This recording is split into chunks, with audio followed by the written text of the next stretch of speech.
What's up, guys? If you're tuning in today, you saw the title. We're going to talk about why having a side hustle in 2025 is going to be the way that you are able to take control of your financial freedom. Now, if you guys are under the same duress as I am, and it's the whole world, it almost seems like the average income that everyone is able to receive from a job does not add up. Now, if you guys are, working on the minimum side of things, the minimum hourly wage right now is like $7 and some change. Add that up times 40, and that's only a couple $100s. How? I mean, really, when we go into the grocery store, for me personally, I love buying fruit, making fruit juices and those kind of things. I can spend $100 simply on just fruit in one visit to the grocery store. So in this video, I figured that we go over some real estate side hustles, not just for the people who want to make extra side income, but for the people who want to replace their 9-to-5 job with real estate profit. Okay, so let's get right into it. Over 57 million US citizens right now actually have some kind of side hustle, and on average that side hustle is producing them $1,500 a month of extra income. $1,500 times 12, that's like $13,000 additional added on to what they're making at their 9-to-5 job. And so for a lot of people, that means a lot. $13,000 to $15,000, that helps with your car note. That helps with gas, that helps with groceries.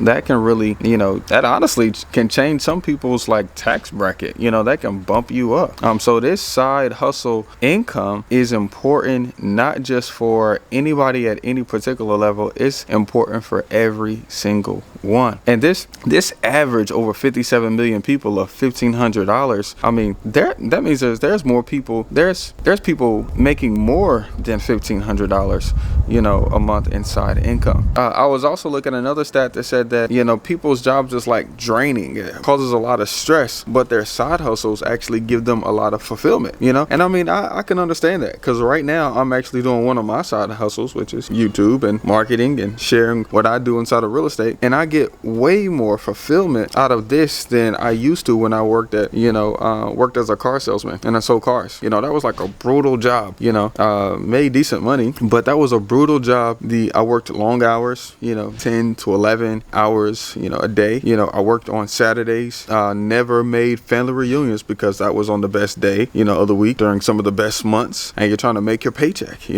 and that's tough. I mean, who really wants to feel like you're living life to work? Who wants to feel like I have to go through this hardship just to survive, just to have my gas tank on E? I think everybody wants to get a fulfillment out of what they do. Now, financially is one form of fulfillment.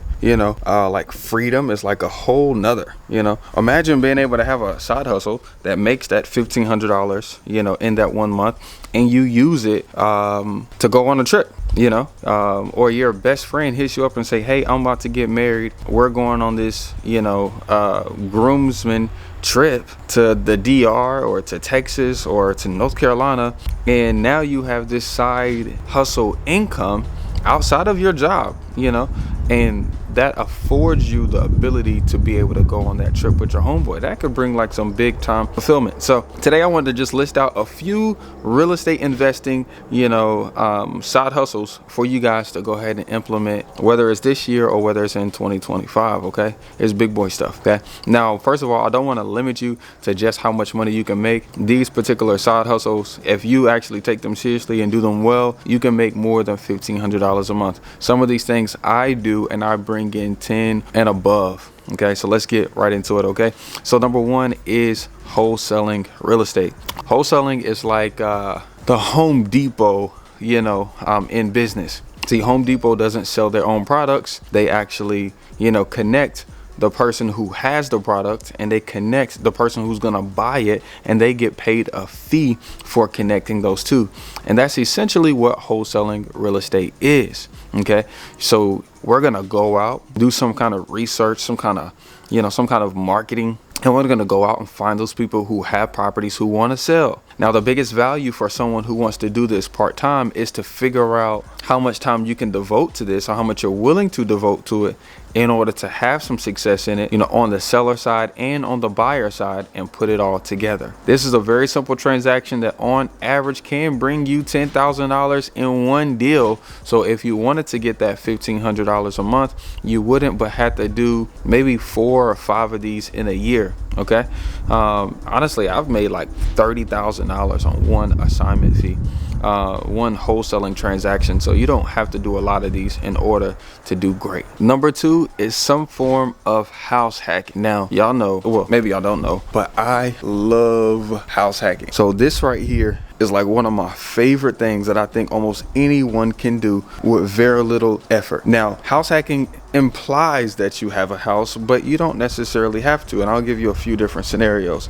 See, number 1, when I was in college, what I did is I rented an apartment. Now, there was multiple bedrooms in the apartment. So what I did was I lived in one of the bedrooms, and then I furnished the second bedroom with like Goodwill stuff, Craigslist stuff, and then I would rent that bedroom out. I forget what the rent was at that time, but I believe for that one bedroom I was getting like $650, which essentially covered the rent for me and the internet. All I had to do was pay for the other utilities involved. So adding that additional $650, to my income per month, that was just like a that was like a no-brainer for me, because essentially I got to live in that apartment for free. Okay. House hacking could also be actually owning and buying a property. See, before we actually bought our first personal home, I was thinking, well, I would love for my first personal home to be a duplex, because I can stay on one side, me and my family, and then I can rent the other side out, and that can create income as well. Or like I do here at our new personal home, is this field right here I rent out for weddings, family reunions, and then of course we use the basketball court to have basketball tournaments all while we're at home. I mean, this field right here goes for $1,000 in a day.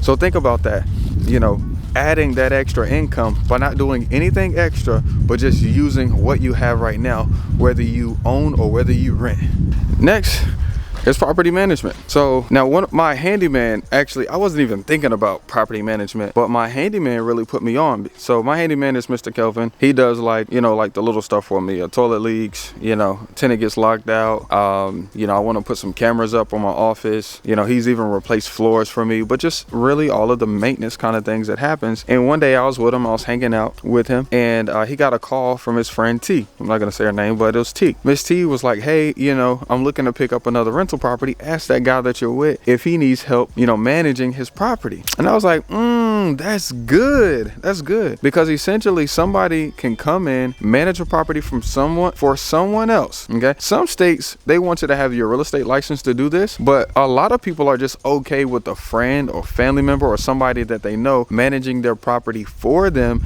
and taking a fee. Now, fees can be like a percentage, but it also can be a flat fee. And I believe this young lady agreed to manage 10 properties for a guy for $2,500 every single month. Now, this is like a portion of his rent, so he doesn't have to pay it. So as long as she collects all 10 of the rents, now I will say that was a little high, but that was the arrangement that she got him to agree to. Most people will typically pay 8 to 16% plus fees. Maybe there's like a late fee, or there's like an eviction fee, or there's like a lockout fee because the tenant is calling you at midnight because they locked themselves out, but this is a great source of income. You're not doing anything but finding other people or reaching out to friends, family member, and others who have property already. Maybe they're outside of town, maybe they want to do Airbnb but they don't want to do the management, but they're allowing you to manage their property for them and you collect a fee. Cha-ching!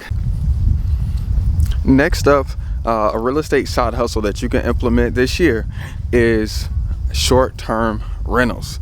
Now I'm not, once again, if you guys know me, you know me, you know what I mean? This is one of my favorite things to produce an extra income. Okay. And it's short-term rentals. Some people will call it Airbnb, but Airbnb ain't no verb. VRBO ain't no verb. It's called short-term rentals. And essentially, instead of renting a property to someone long-term, you're going to be renting a property to someone for days, maybe weeks. It could be a few months, but typically is on the shorter term basis. And so because it's shorter term, they typically need a place, to sleep. So a bed, they typically need a spot to eat on. So they need a stove and and some utensils and plates, but it's fully furnished as though somebody's just gonna crash there for the weekend on vacation. And because of that, you can charge more. Once again, you do not have to own property. You can own property for this, but you do not have to own property to do this. What I have is I have a couple friends of mine that I went to high school with. Shout out to Nicole and her and her partner, Zakima. She's low-key crazy, gets on my nerves with that attitude sometimes. But Nicole and her partner, they actually rent out a property on Owl's Nest here in Greensboro. Now they live in Raleigh. Okay, they live in Raleigh, but they rent a property here in Greensboro from me. It's a 2-story townhouse that has a pool and like a gym membership that we get with the HOA. So it's great amenities, right? I rent this property out to them for $1,800 a month, right? Seems like a lot, but since this thing is like primetime location near A&T, primetime location right off the highway, primetime near the hospitals, she's able to rent out per day this joint for $290. She said this weekend when it was homecoming, she was renting it above $300 a night. So this girl is bringing in, $4,500 to $5,000 a month. If you take away the rent, it's $1,800. You can see that leaves a spread. She doesn't own the property. She just happens to get control of the property by way of lease and then use Airbnb, VRBO, Furnish Finder, and other short-term methods in order to arbitrage, in order to make money on a property she doesn't own. Great way, in my opinion, to add some extra side hustle income. And now, once again, there's not any limits to this, because you don't necessarily have to do just one.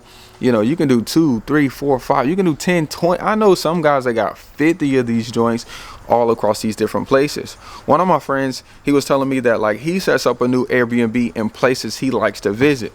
So he got one in San Antonio. He has 2 in Miami. He got a couple in New York. He has a couple in Chicago, because these places he liked to visit. So may as well control a property and have an Airbnb. So that way, when he goes there, he can just stay at his spot. When he's not there, he can make money from it. And I was like, sheesh, that's a whole bunch of good kind of talk to me right there. So I'm actually looking for a property I can buy in Charlotte, in Atlanta.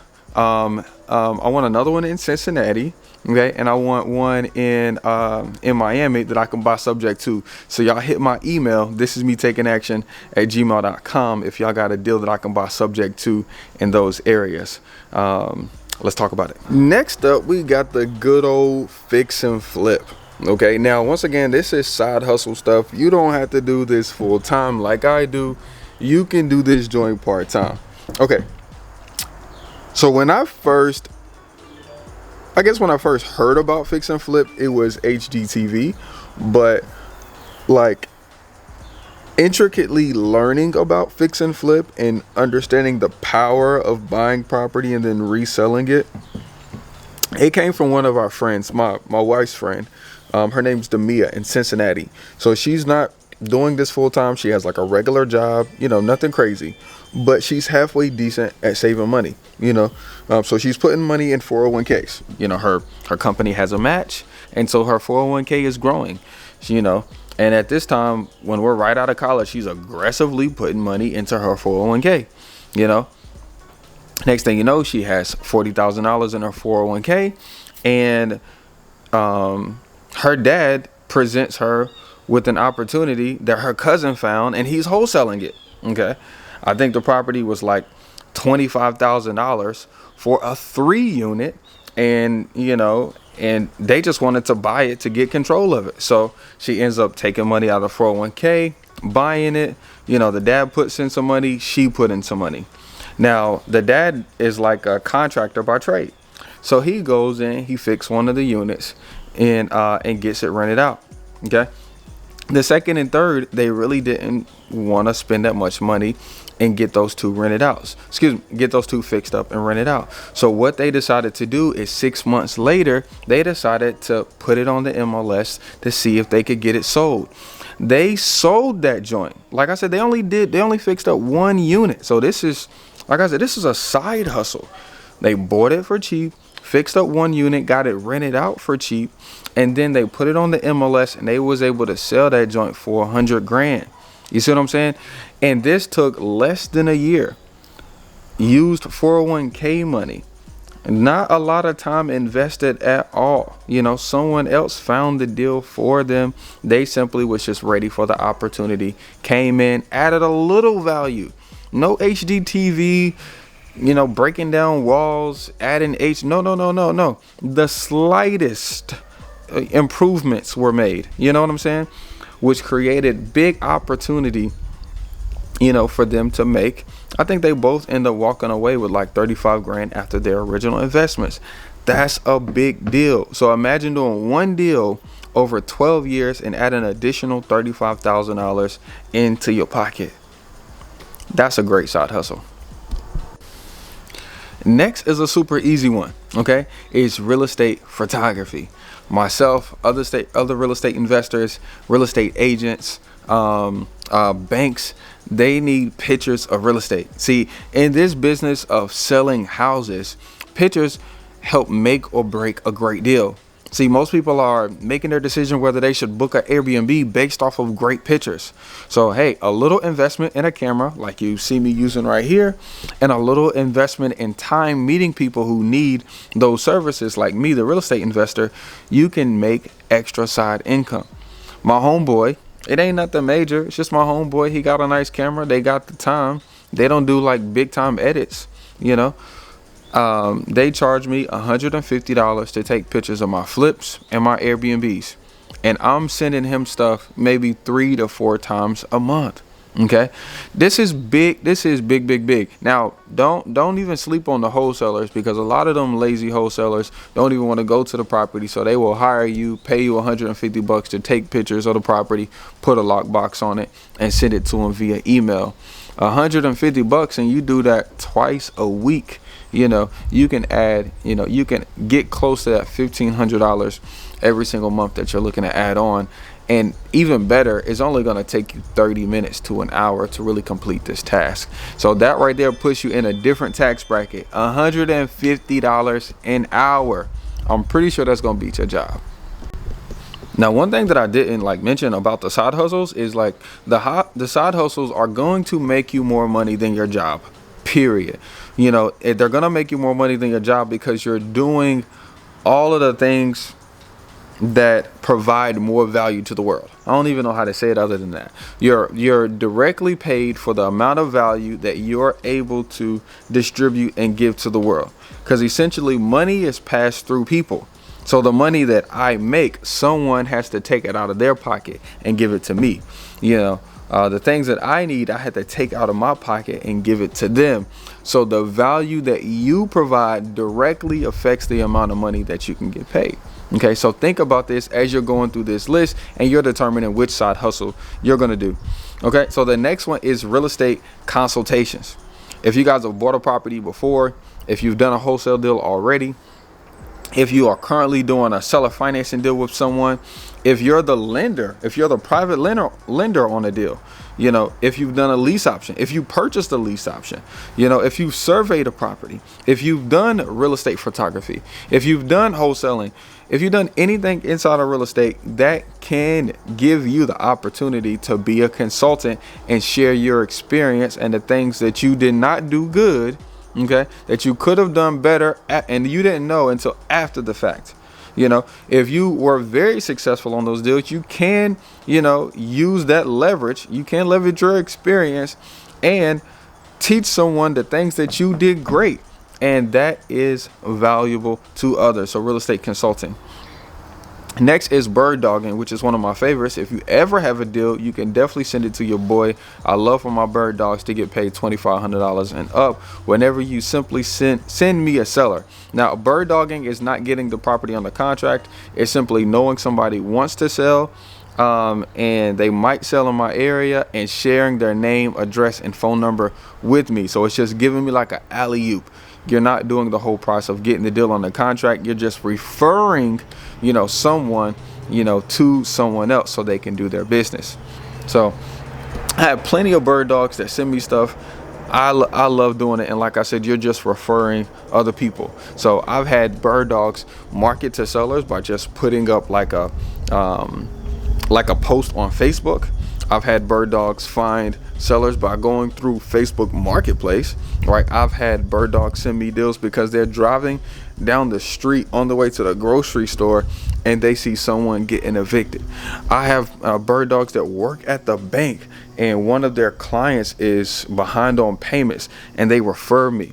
I've had bird dogs that drive post office trucks and then they see something different, tall grass one day, and they drop it in my deal machine app. This bird dogging is almost for anyone. You just have to know what to look for in order to be able to supply, a good opportunity that a real estate professional can actually close on. Okay, let me give you an example. So I got this roofing company. They met me.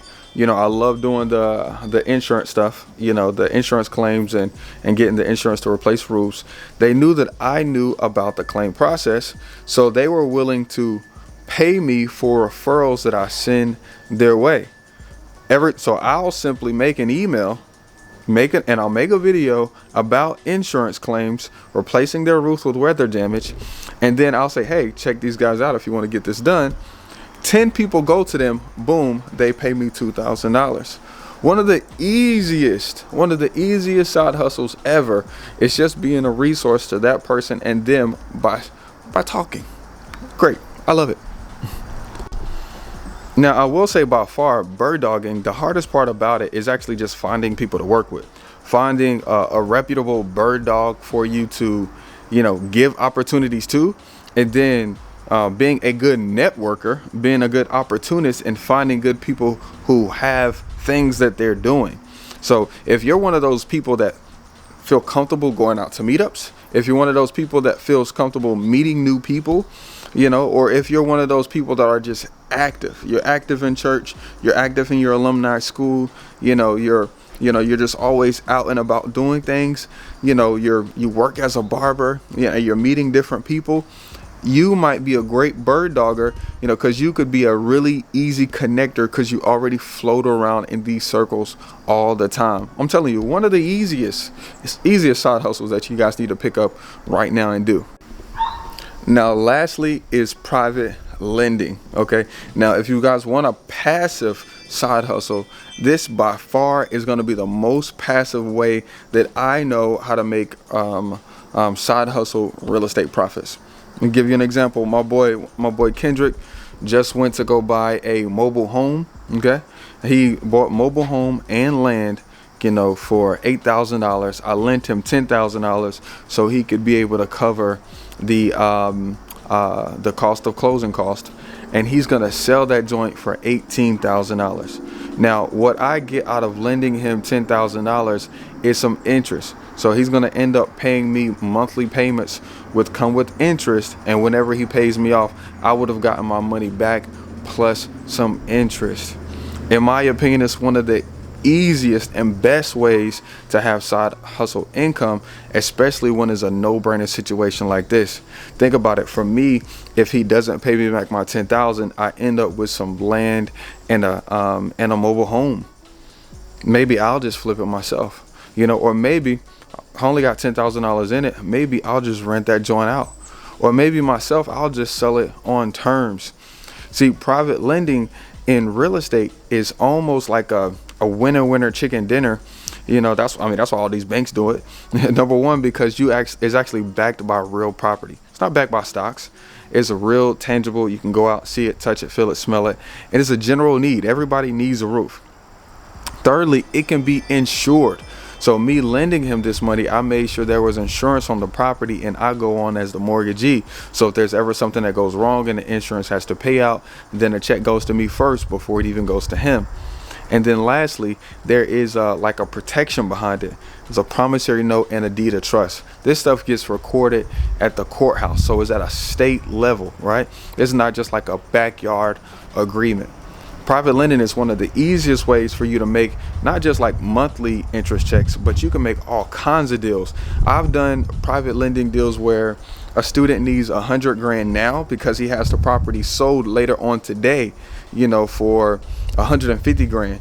So I'll take a $3,000 fee or $5,000 fee for giving him 100 grand today, and then tomorrow when he sells the property, he'll give me my 100 grand back plus 5 grand.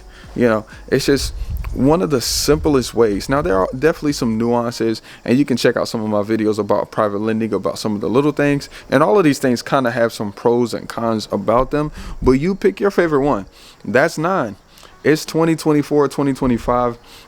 We got to be getting our income up. Groceries are going up. You know, our kids is getting older. You know, we want more stuff. We want to buy back our time. So we need a cleaner. You know, we need somebody to help us out with our laundry. You know, so we have to learn the skill of being able to bring in more income. And if you don't want to leave your job, I totally get it. You don't have to do these things full time. That's why we call it real estate side hustles. So if you guys need more real estate investing advice, go ahead and subscribe so more videos like this can pop up on your feed. And I'd love to help you do your next real estate deal. Peace, y'all.